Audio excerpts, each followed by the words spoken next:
Pertanyaan berikutnya dari Gerald Founder Maisero.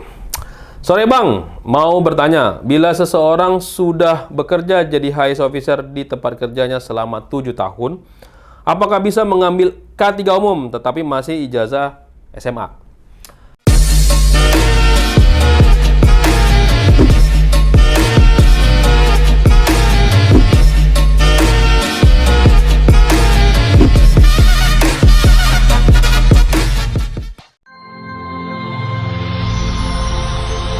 Video ini dipersembahkan oleh Mediatama Academy.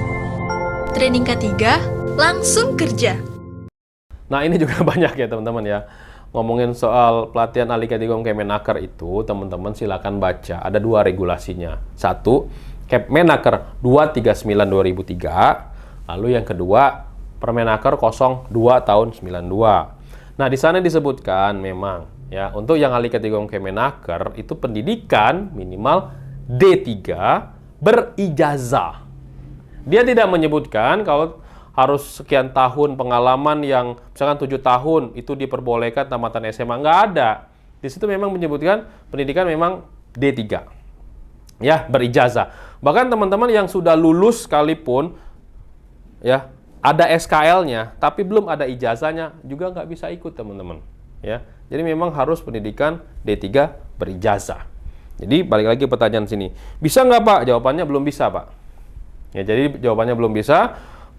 Pengalaman 7 tahun, 10 tahun, 15 tahun kalau memang pendidikan teman-teman semua masih SMA. Ya, jadi solusinya satu, teman-teman bisa ikut yang versinya BNSP. Ya, yang kedua, teman-teman juga yang nggak usah minder gitu ya. Solusinya seperti itu. Atau teman-teman bisa kuliah lagi dulu ya, kuliah lagi D3 dapat ijazah baru bisa ikut yang versinya Kemenaker. Oke, semoga bantu. Oke, pertanyaan berikutnya. Karir dasar seorang HIS itu apa, Mas? Karir dasar. Maksudnya itu kompetensi dasar kali ya, atau skill dasar apa saja yang harus dimiliki oleh seorang HIS. Mungkin gitu kali ya. Nah, kalau teman-teman semua pengen nih bekerja di bidang K3, apa sih kompetensi yang sering atau dibutuhkan ya oleh perusahaan untuk menjadi seorang HIS yang profesional ataupun kita bernegosiasi soal gaji dan lain-lain ya. Yang pertama teman-teman ya, kalau mau terjun di dunia K3 itu teman-teman bisa ikut yang awareness dulu ya, basic K3 dulu. Kalau ada uang, ada rezeki, ada sehat, ambil yang sertifikasi. Nah, dari sertifikasi itu tingkatkan lagi nih. Bekerja, lalu ditingkatkan. Nanti teman-teman akan ketemu pada saat bekerja itu ada yang namanya SOP. Standard Operating Procedure. Nah, ini juga banyak sekali dibutuhkan oleh perusahaan-perusahaan. Seorang HSE, seorang orang K3 itu harus bisa membuat ya, mereview manual prosedur IK dan formulir. Nah, itu teman-teman harus bisa lakukan itu. Yang ketiga, apalagi Pak? Kompetensi yang harus lengkapin, CSMS.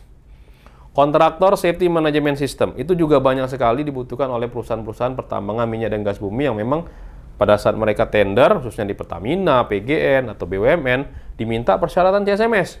Kalau kita punya kompetensi itu, teman-teman bisa bernegosiasi soal gaji. Ya, tuh, karir ini bisa cepet tuh. Ya. Lalu apa lagi Pak? Teman-teman harus memiliki skill public speaking.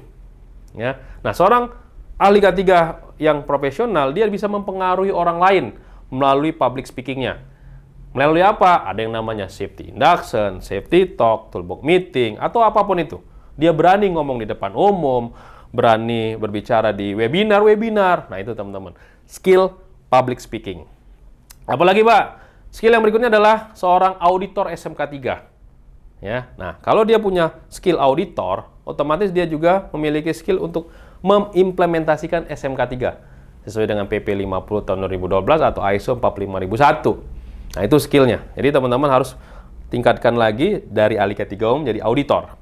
Nah, itu teman-teman semua. Nah, ujung akhirnya apa? Ya, kalau teman-teman semua udah nguasai itu, teman-teman harus berbagi, sharing, networking.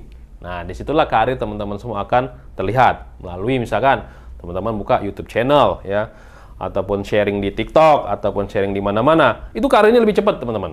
Ya, ada teman saya ketika dia sharing di YouTube ya, terus dilihat oleh perusahaan besar, mereferensikan, ada teman yang direferensikan, itu cepat banget karirnya. Ya, bermainlah sharing di YouTube atau webinar-webinar. Nah, itu kalau teman-teman berbicara mengenai karir dari seorang K3 ya, karir dasarnya dari awal sampai ke akhir ya. Tapi ya balik lagi nih, kalau kita memang totalitas di dunia K3 pasti ada hasil yang akan didapatkan. Jangan dari sini K3 terus loncat lagi kemana, loncat lagi kemana, jadi nggak ada spesialisasi gitu. Termasuk saya juga nih teman-teman, dulu saya ngajar ini itu, tapi saya sudah menspesialisasikan diri saya sekarang khusus untuk SMK 3 aja. Semoga membantu.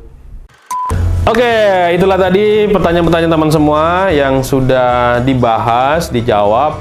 Kalau ada pertanyaan-pertanyaan lain, teman-teman semua silakan tinggalkan komen di bagian bawah ini ataupun di video-video yang sudah Kak Cideni buat sebelumnya ya.